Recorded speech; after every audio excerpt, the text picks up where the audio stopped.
normally use died. So Ezra's going to have to run back and forth to adjust. I feel like I'm a little loud. Maybe? Can't tell.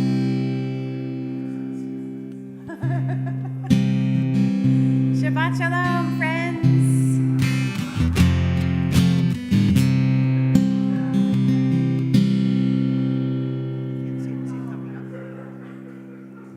Thumb down. Oh.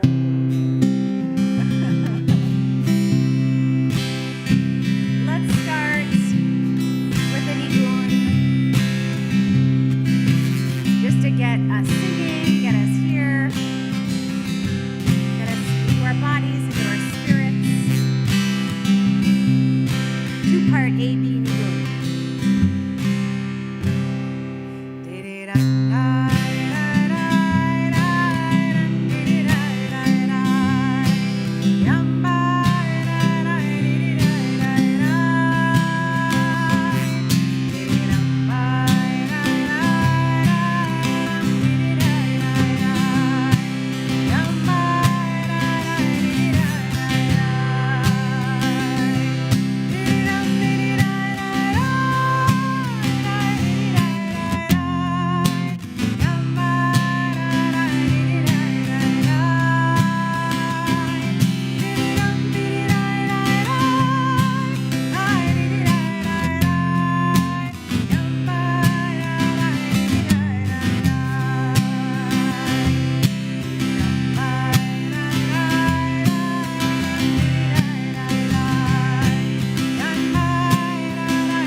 How's our sound balance? Pretty good? Okay. Okay, thank you. Says our sound tech for the night. The sound boy. So, good Shabbos. If you're new with us this evening, I don't normally wear a baseball cap on the bima, but I was born in Chicago. My parents met at the University of Chicago. All of my brothers and I were born there. I only lived there till I was 3, but there's a lot of Chicago blood in our family. So, There you go. Hyde Park, many memories of early days in Chicago. But so here's the thing. I'm learning there's a little dispute about what is the Midwest and what is not the Midwest. Kathy's in the back. She's in the back. So I have my handy-dandy map. So let's talk about it for a minute. Because I'm going to invite anyone who identifies as a Midwesterner to light candles in a moment. So I'm not going to ask you to claim your place of origin and prove your Midwestern roots. So here's my understanding. Solidly Midwest. North Dakota, South Dakota? Andy's like, kacha, woman, I'm not sure. South Dakota, I mean, it's really middle, but I understand it's kind of a time zone thing. If your time zone is 2 hours, you're Midwest, but then there's some crossover even there. North Dakota, South Dakota, Nebraska, Kansas is the border. Kansas, we got a woot woot for Kansas. South of that, we're talking south. Missouri, Iowa, Missouri. Missouri, pardon me, Iowa, Minnesota, Wisconsin, Chicago, Illinois, excuse me, Chicago, Illinois, Indiana, halvesies, solid.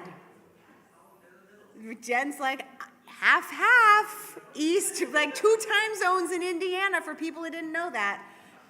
Indiana, and then The controversy. Michigan. No. And Ohio, those are controversial. What?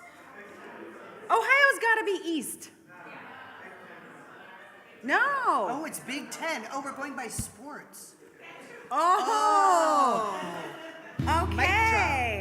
So Indiana, Ohio. Well, if Ohio is solidly Midwest, then Michigan should be Midwest. It's further. Okay. They're arguing in their Wisconsin and Minnesota. Oklahoma is south. Come on. Big Ten? Oh, Big Ten. Lord. I've never been in a room where so many people claim the Midwest. Okay, so I'm understanding it's not just about the pizza tonight. There's some pride of where you're from. I really assumed Oklahoma was south. Forgive me, Lori.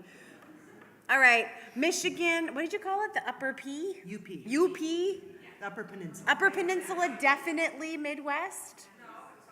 Oi!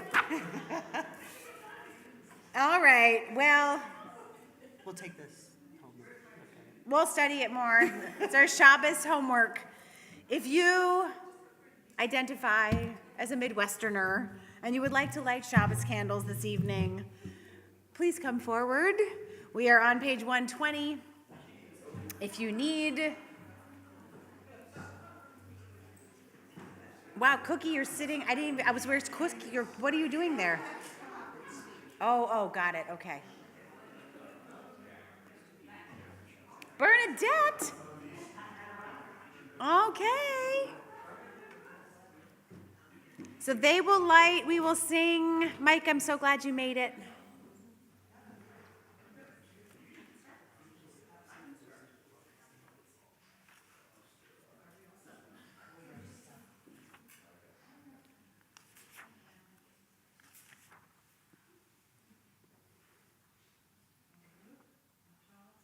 Hold on, light first and then we'll sing together. Hold on.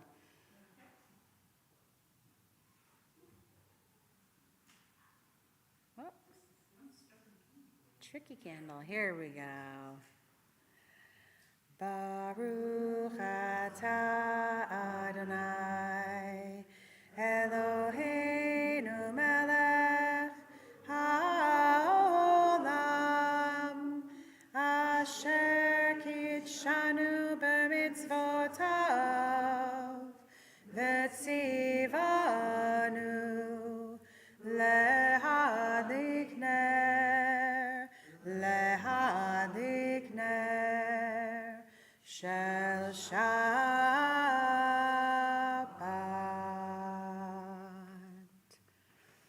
Thank you. It was definitely my first time lighting candles with my hands over my bill.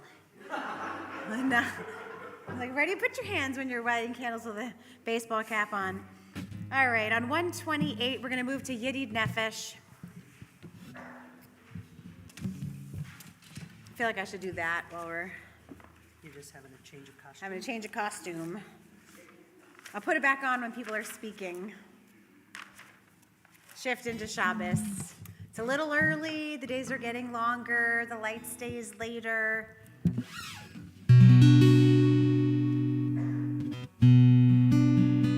Middle of 128.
teachers in cantorial school, Abe Mizrahi, was the chazan at a big conservative shul in Chicago for decades. And then it was taken over in later years by another young cantor who has been holding down the fort of traditional cantorial music. So I know from that experience, the center of, and I know from Cookie speaking about her experience of Judaism in Chicago and choir music and how alive it was there. And I happen to know from colleagues of mine that it is still alive and well, not Judaism, but like actually this particular thread of cantorial music is being kept alive by some key people in the city of Chicago, which gives me a lot of love and hope and pride.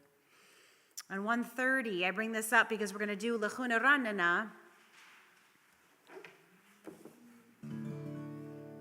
And this is going to ask you to be the choir of angels that were an old-fashioned Chazanisha tradition, where the angels standing behind the cantor with the hat and the robe would do the hum, right? So we're going to do that tonight.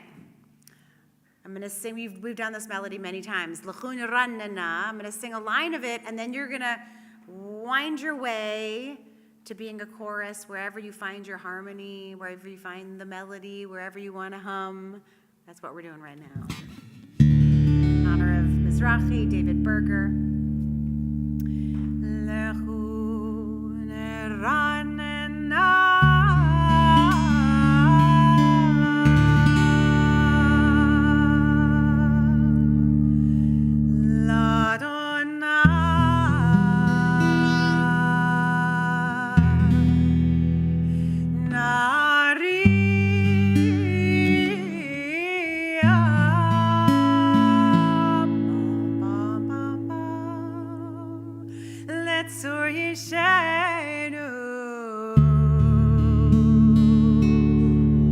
There we go. Nikad mafana.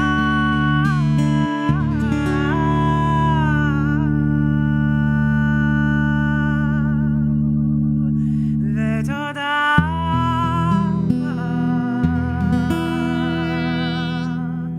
Bizmiro.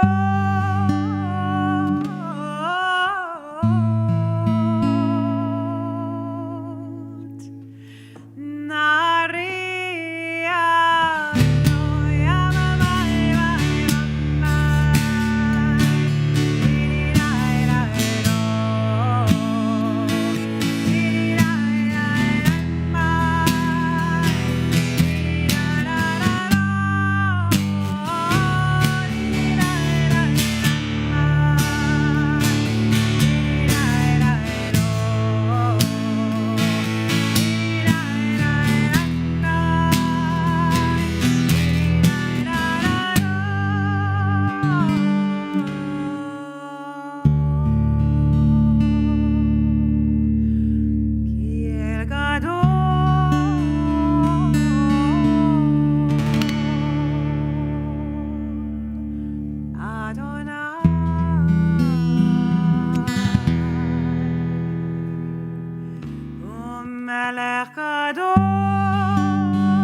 On 132 at the bottom, we continue with Or Zarua.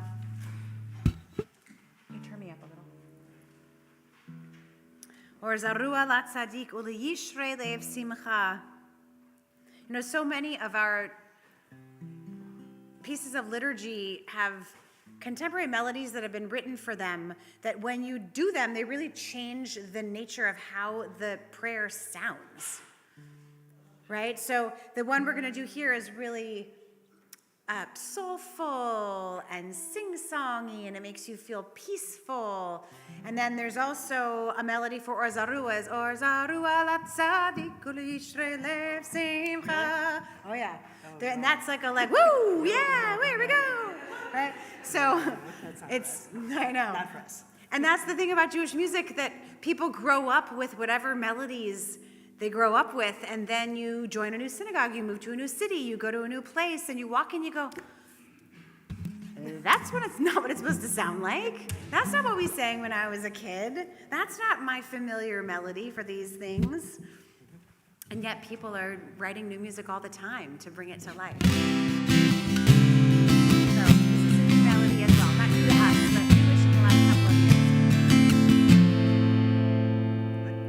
There might be a little feedback, Ezra. Let's take a listen.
Turning to page 136 for Mizmor LeDavid, Psalm 29, our last psalm before we move into the Chadarim. When we miss Shira.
So as we move into the Chadodi, which is really our official invitation into Shabbat, I want to invite you to think about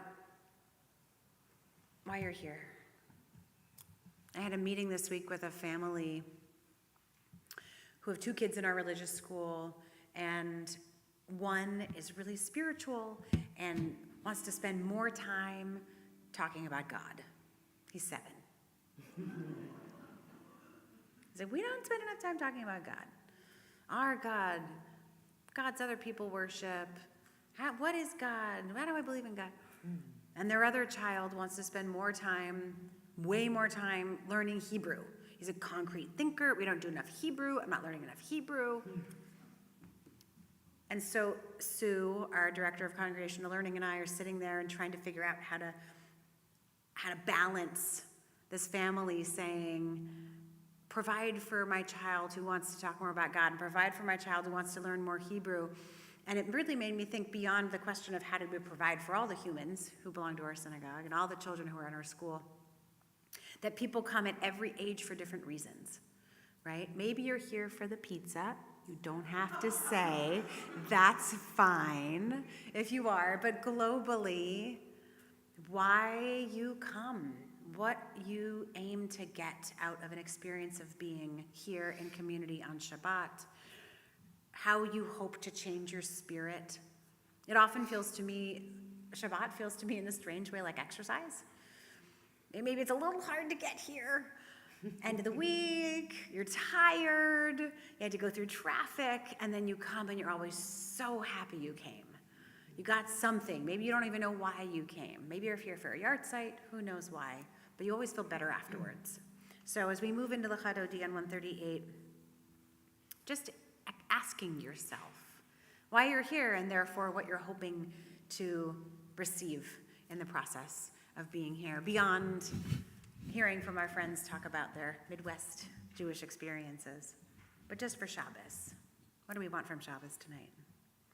Lincoln's Nigun, the last 2 verses. Yaminu Smo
comfortable, turning to 144. Yitkadal ve'yitkadash shemei Rabba ve'alamadi v'rach yirutei v'yamelech malchutei v'chai yechonu v'yomechon uv'chai lechol beit Yisrael bagala bagala uv'izman kariv v'yimeru amen. Yehi shmei Rabba mevarach le'olam olam me'amaya yitbarach ve'yishtabach v'yitpa'ar v'yitroma ve'yitnasei ve'yitadar ve'yitare ve'yitara shemei dekudesha le'elam min kol birchata ve'shirata Tushbechata v'nechemata damiran be'alma v'yimeru. Amen.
You can have a seat. At 149 at the top, praise to you, Adonai, our God, from whom the evening flows, our creation, blessing in the evening. Your wisdom sets the way on which time and season glide. Your breath guides the sail of the stars. Creator of the tide of time and light, you guide the current of day into night. As heaven spans to infinity, you set its course for eternity. Praise to you, Adonai, our God, from whom the evening flows. Baruch atah Adonai, Hama'ariv Aravim. 150. We move from creation into the great expansive love that leads us into the Shema.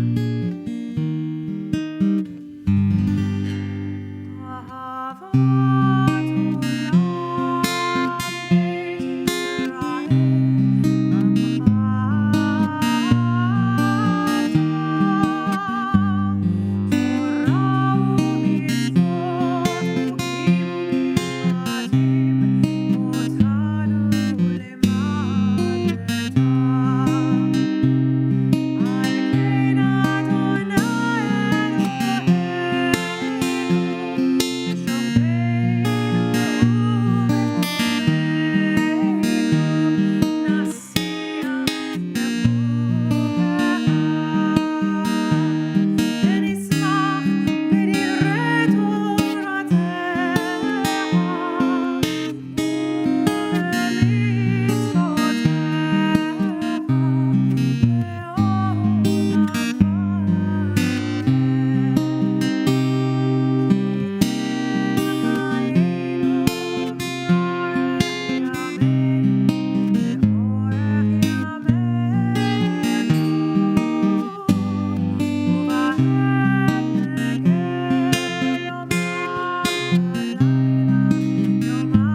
Adonai Elohecha bechol levavcha uvechol nafshecha uvechol meodecha vehayu hadvarim ha'ele asher anochi mitzavecha hayom al levavecha Veshinantam levanecha, v'dibarta bam, v'shivtecha b'veitecha, u'v'lechtecha v'derech, u'v'shachbecha u'v'kumecha, u'kshartam leot al yadecha, v'hayu letotafot beinenecha, u'chtavtam המזוזות ביתך ובשעריך למען תזכרו ועשיתם את כל מצוותיי והייתם קדושים לאלוהיכם אני אדוני אלוהיכם אשר הוצאתי אתכם מארץ מצרים להיות לכם לאלוהים אני אדוני אלוהיכם אמת אדוני אלוהיכם אמת. On 158, we move into Nichamocha. We just finished Pesach, in which we commemorated this moment of Nichamocha, of going through the waters, going through transformation, as we wrote about in our community Seder, from narrowness to expansiveness to the freedom of the wildness of the desert.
The last blessing before we enter into a silent Amidah, silent reflection, silent moment of getting to connect to our hearts and souls is Hashkivenu.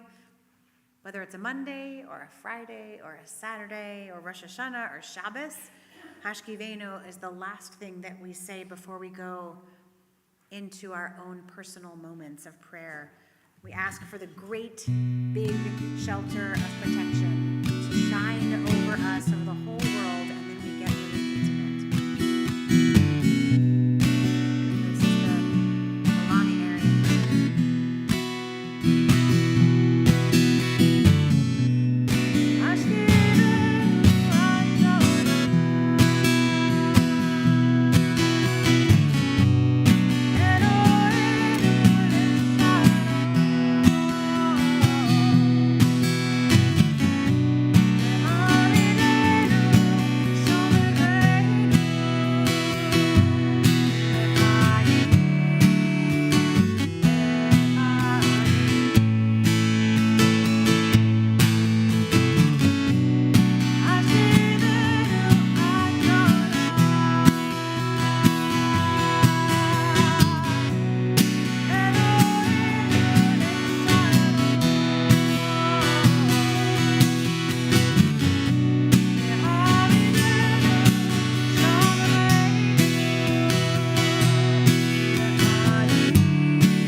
164, Adonai Sfatai Tiftach. If you're comfortable rising for Amidah, we're just going to sing the introduction out loud. We're going to get quiet then. Pray at your own pace. Pray with your own words. Have a seat when you're done.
To Amisha Beirach for healing. We're thinking this Shabbat of Iris Kaplan, Leslie McDonald, Liba Cooperman, Dan Tootin, Irene and Martin Garfinkel, Judy Griffith, Joan Schwartz, Meir Ben Shoshana, David Schorsch, Cordelia Erickson Davis, Eddie Heckler, Malka Bat Chaim, David Weiner, Samantha Coben, Richard Spitzer, Dan Risby, Trudy Hammerly, Lisa Bronet, Steve Rauscher, and Steve Weiner. Are there other names to add for Misha Berach? Yeah, please.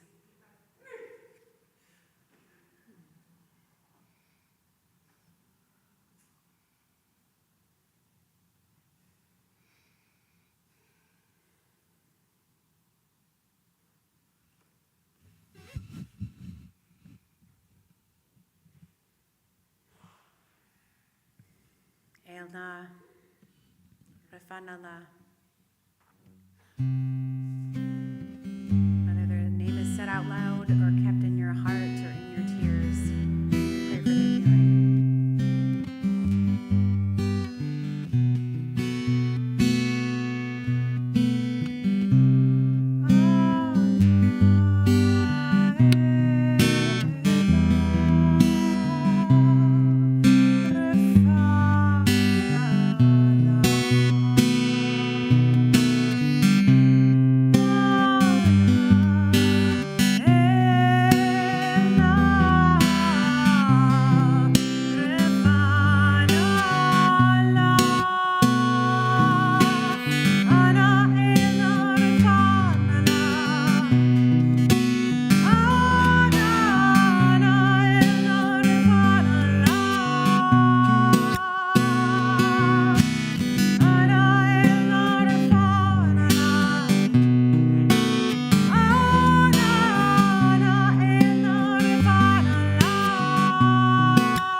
So we're going to shift gears and invite some of our Midwesterners to speak.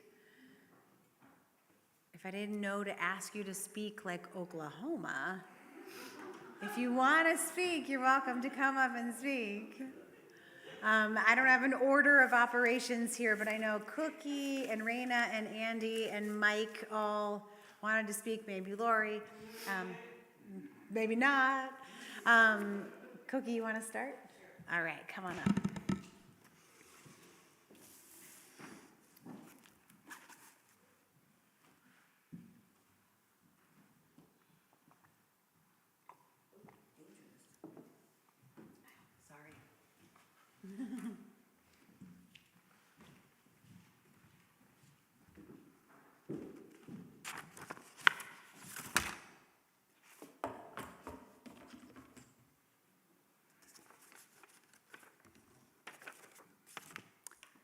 Hi, I'm Cookie. I was born July 17, 1941. You do the math. And I was born in Holy Cross Hospital on the south side of Chicago. So my grandfather, Aaron Hartman, came from Russia and landed in Chicago. My grandma and grandpa had 5 children. My mom was the youngest. Every one of my aunts and uncles bought a house on the south side of Chicago. And then when I got married, my husband and I bought a house on the south side of Chicago. Unfortunately, in 1970-ish, the Nazi Party moved into our neighborhood. And so all of my aunts and uncles sold their homes and moved downtown into a high-rise, including my mom and dad. And my husband and I moved to the suburbs, which was actually very nice.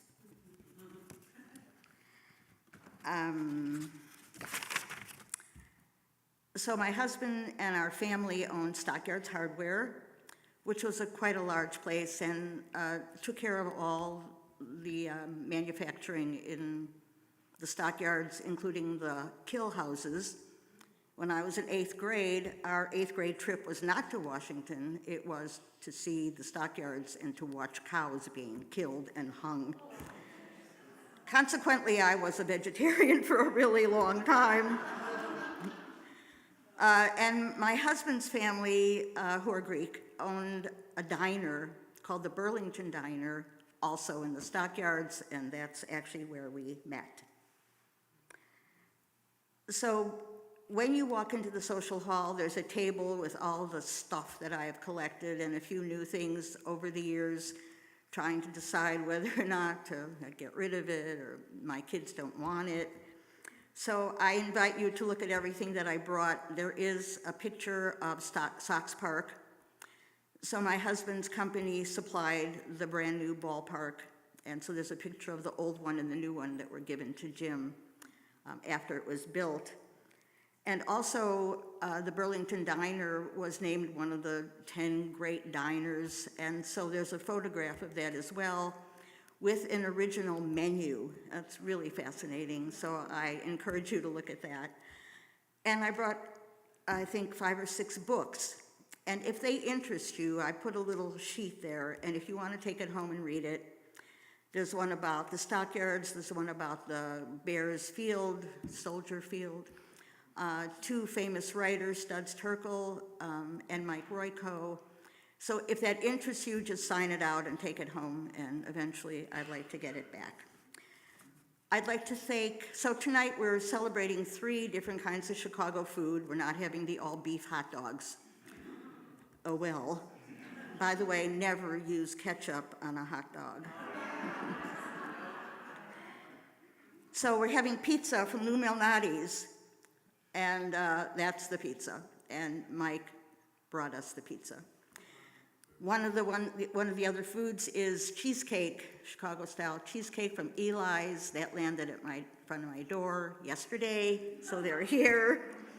And then there's Frango mints, which used to be at Marshall Fields, and now Macy's sells them down where they sell Starbucks. So they're out there as well. Okay, here's my story. The Chicago Cubs did not win a World Series for 108 years. The reason had nothing to do with the team. It was because of the Billy Goat curse. I got an amen. So Sam Sianis, a Greek man, owned the Billy Goat Tavern, and he owned a goat. He wanted to bring the goat to the ball games, but was forbidden by the management. Sam Sianis said that as long as his goat was not welcome, the Cubs would never win a World Series. There were a few close games, but if the goat was not in the stands, the Cubs lost. In 1973, the goat came to the ballpark in a white limousine, but was not allowed inside. The Cubs lost. In 1984, opening day, the Cubs came to the front, but the ushers would not let the goat in. The Cubs lost. In 2003, the goat flew to Houston, and the Cubs did win that game, but he was not at the other game, so the curse remained. And finally, in 2016, let me back up.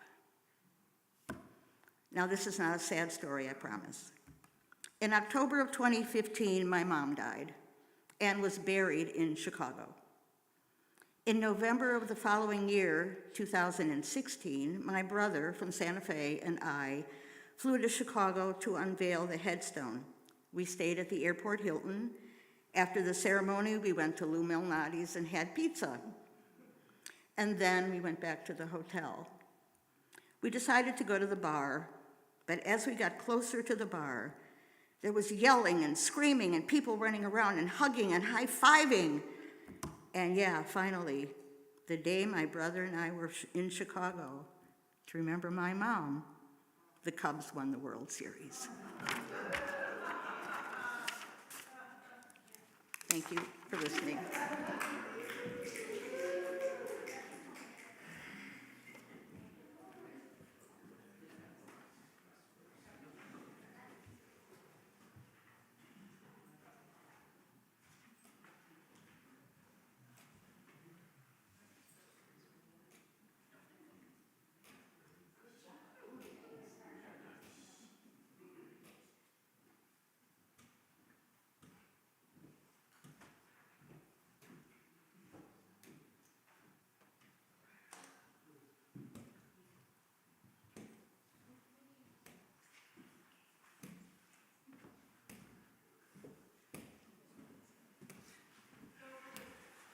Go blue, right.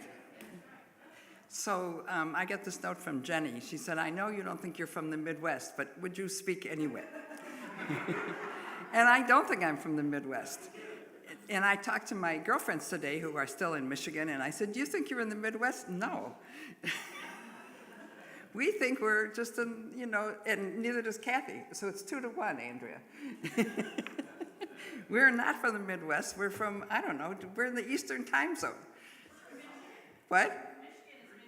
Michigan is Michigan, right. So anyway, I grew up in Flint, Michigan, which is now famous, but when I lived there, the water was fine. The water was fine again, it's fine. We were there not too long ago. But I grew up, I was with my grandparents and my mom. My dad died when I was 5.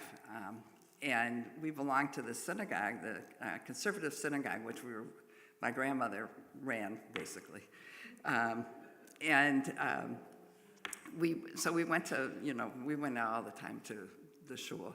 And there was also a temple in town, and not too far away. But Michigan, Flint at that time had like 200,000 people, and it was pretty prosperous because they were still making Buicks and Chevys, and it was a good time. So we didn't know the people who went to the Reform Synagogue, which was, I don't know, a couple miles away. I don't understand how this works. And I still don't understand. So one of my best friends now is my new friend. I met her when we were 12, because she went to a different school than I did. And then when my girlfriend moved over there, that's when we all met. But the school I went to, we had a very cute little house, and there were maybe 3 Jews in the school. There were a lot of Jews in our neighborhood, considering maybe 5 out of 15, which is a big Jewish neighborhood in Flint. But on the other side of town, there were a lot of Jews, and there were a lot of Jews in Flint at that time. Now there are very few. It's not good.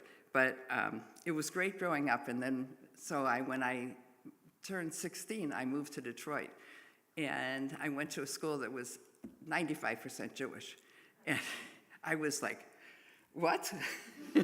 Where did all these people come from? I never knew there were that many Jews in the world.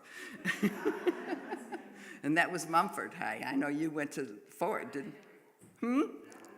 Ford. She went to Ford, a different school. And it was good, though. It was good to grow up there. It was, a nice, warm community. I'm still can't get over how we didn't know the people from the temple, the Reform people.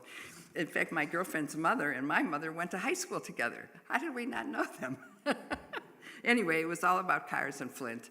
And so I moved to Detroit when I was 16, which is a whole different experience. But it was fun. Mike.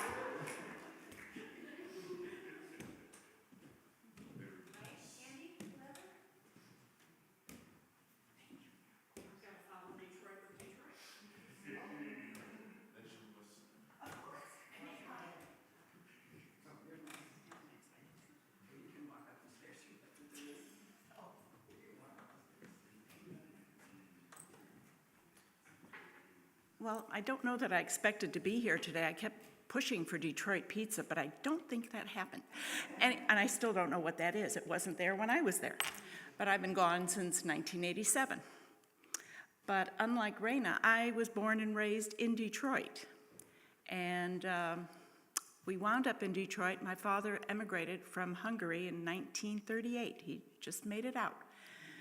And his brother was already living in Detroit, and so that's where he settled. And he got out because his brother was there.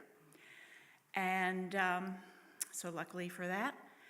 And my mother was from Toronto, but they met when she came down to visit her sister who was living in Detroit. And she went to the restroom, the story she told me, and all the women there ganged up on her and said, "Leave our men alone and go home." She didn't. She married him. But anyway. And my father eventually became a tool and die maker and worked at General Motors building Cadillacs. And have any of you seen the movie 8 Mile? No? Any? 8 Mile? The few of you. I lived a half a block south of 8 Mile. And that area of Detroit was pretty mixed. And went to Henry Ford High and graduated from there and went to the University of Michigan. My friend over there went to Ohio State, which is a whole other story. Anyway, went to Michigan, got married, ran away from home when I was married with 2 kids, wound up out here, and my parents followed me. Which actually was great because I'm an only child and it was easier to take care of them here. So that's kind of my story. The weather. When I was 21 years old, I was diagnosed with problems with my knees. So by the time I hit 35, it was like, I'm not buying another pair of boots, I'm leaving. And I was heading for Phoenix, Arizona. Thank God I didn't make it there. And wound up, before I left Detroit, I worked for the Jewish Home in Detroit. And I came out here to be the controller at the Home for Jewish Parents in Oakland. I still can't believe that name. Anyway, so that's how I got here. And I'm thrilled to be here. And my daughter, who I think is a really bright young lady, decided to go back to Michigan to go to university. So, but then she learned better and she went to U of A, University of Arizona for law school. So, you know, what goes around comes around. Other than that, I'm here. I love it out here. I look at the green hills when we go walking. And as I recall, when I was in college, we had to come into Detroit we were interviewing New Detroit or something. And this poor guy was from like Vermont. And he's looking around and he's going, "It's so flat, it's so ugly." And I went, I didn't know the difference back then. But I love being here. And the other thing that really was different, you'll shut me up eventually. I grew up in a conservative congregation, which we descended from my grandparents being very Orthodox. And I don't know quite how to describe how different the rabbi and the cantor were there. They were both about this big and that round. And when the rabbi got really excited in his black robes, he would flap his arms, and the robe looked like he was going to take off. And that is a memory. Of all the memories I have of that rabbi, that's the one that sticks. Jenny, I don't think you'll ever do that. Thank you all.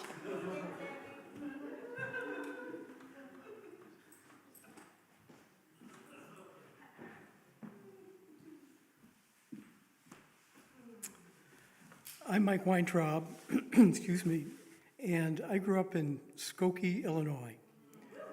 Skokie, when I was there, had so many Jewish families that it was affectionately known as the garden capital of the world because there was a rose in bloom on every corner.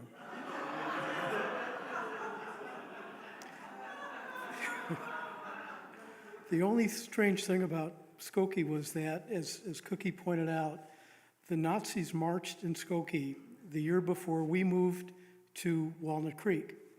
And then a year after we moved to Walnut Creek, the Nazis marked in Walnut Creek.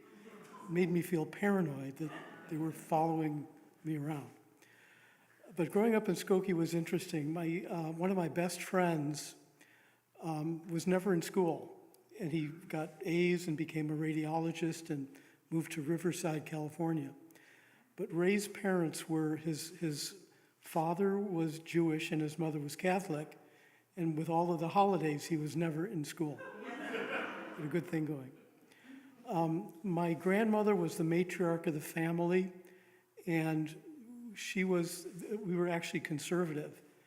And the very first Kol Nidre service I went to with my grandparents, the cantor was Richard Tucker, who is a remarkable cantor. And not to develop a competition between Jenny and Richard Tucker, but it was quite an experience. And I thought that all Kol Nidre services were like that. Just amazing. I want to make this quick because I know that the only thing standing between the pizza and me is my winding this up.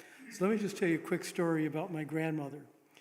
When she was in her 60s, she had to have dentures made. I've told this story once before, so some of you may have heard this before. So she went to the dentist and asked for 3 sets of dentures. And the dentist was Jewish, and he knew about the dietary rules and said, I understand why you'd want to have 1 set of dentures for dairy and the other for meat, but why do you want a 3rd set? And my grandmother said, well, every once in a while, I like to have a ham sandwich. Thank you all. Enjoy the pizza.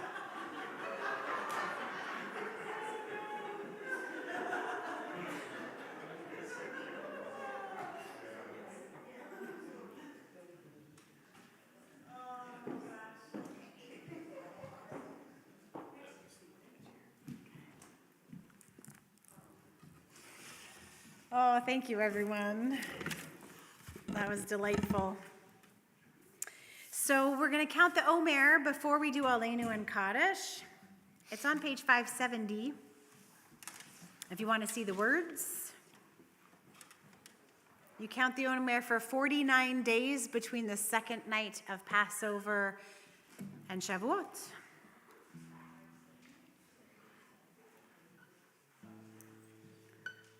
And someday we'll get our beautiful Stender fixed so that we can use the Omer counter in it. One of my favorite memories of Rabbi Asher is his delight in doing the Omer counter. And it broke, I know. When did that happen? When did it break? I don't know. What's that? Is there a Stender fixer? A Stender fixer, probably the person who made it would have to fix it. It's so remarkable. But yeah, it's an incredible piece of art.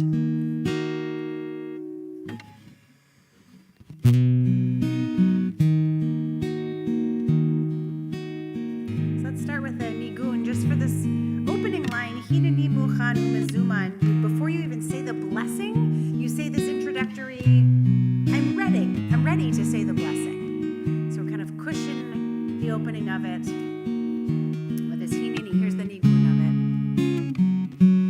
Yeah, bye, bye, bye, bye, bye. Bye, bye, bye,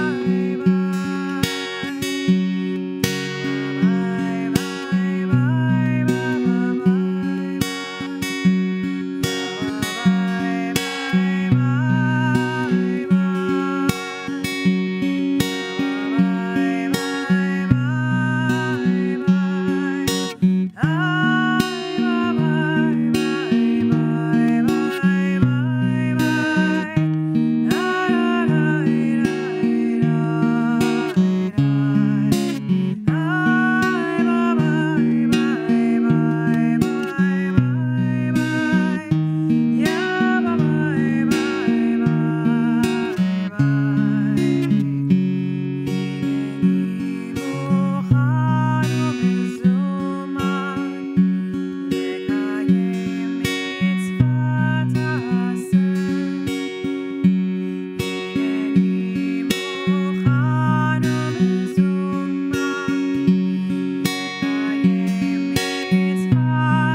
which is 1 week and 2 days of the Omer. Turning to Aleinu on page 586.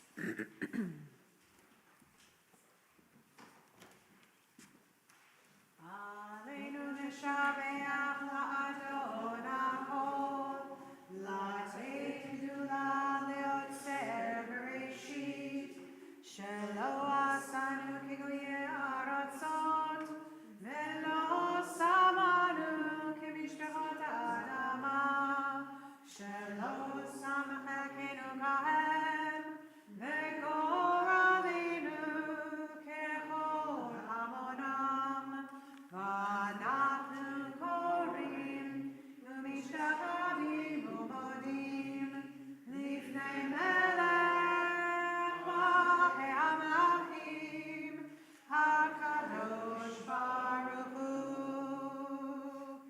ונאמר והיה אדוני למלך על כל הארץ ביום ההוא יהיה אדוני אחד, ושמו אחד.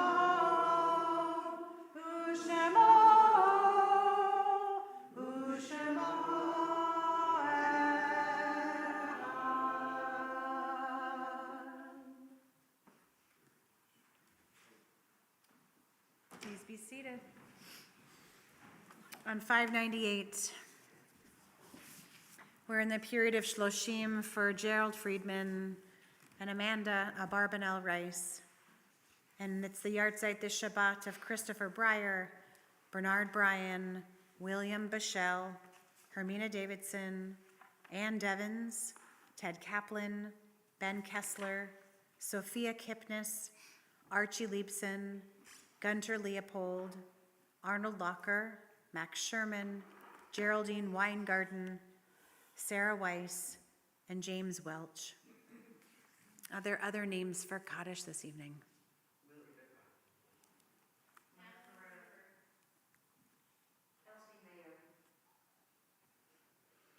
If you are in mourning or observing a yahrzeit, I invite you to rise.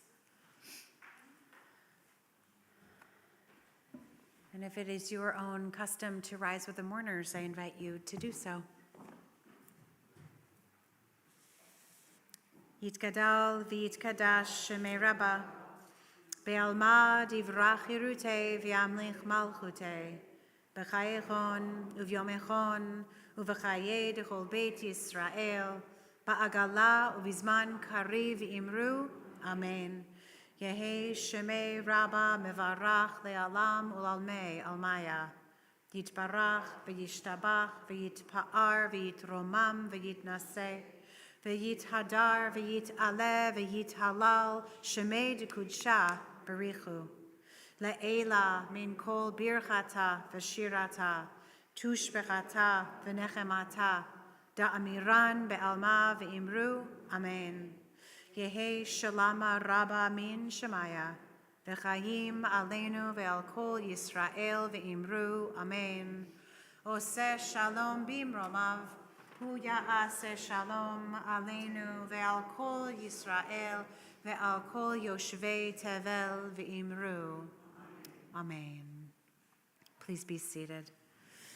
Jen Leeds has announcements for us tonight.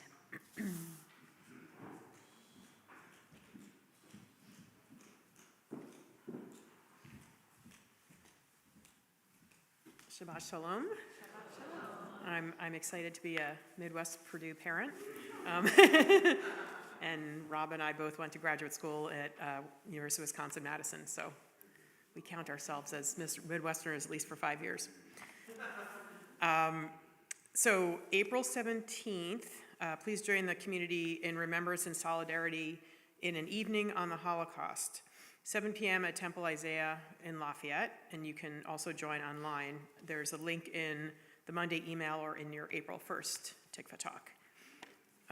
Join us Friday, April 21st for our Sure Joy Shabbat service honoring Karen Smith. Wine and cheese at 7 p.m. and the service at 7:30, where we will be celebrating L'Adore Vador, the concept of continuity from one generation to another. And our congregation is going to Israel, March 6th to 17th of 2024. More information, including the trip itinerary and hotel, will be in Monday's email. And enjoy the goodies from the Midwest. Shabbat shalom.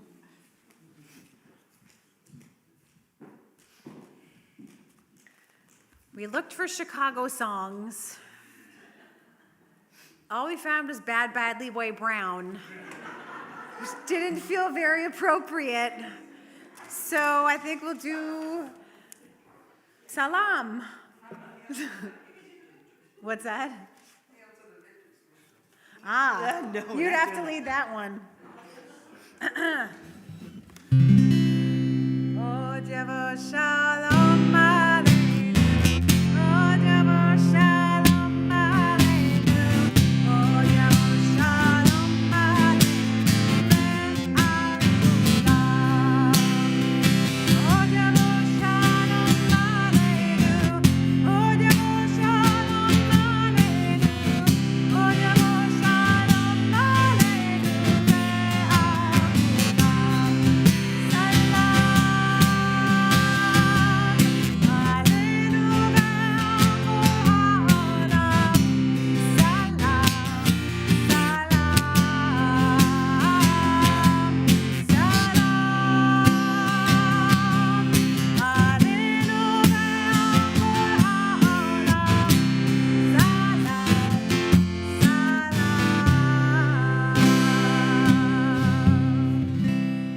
Thanks for your participation, for your food, for the decorations. Shabbat shalom. Let's go enjoy together. My hat comes back on. Will I get through Kaddish without crying one day? Not yet. Kind of looks like a bag of hat. No, it doesn't. No, it doesn't. Don't, I know, it's not their fault. I know. They did that before. I know. I know, I I know. know. I hear you. It's the I way hear of the you. wine.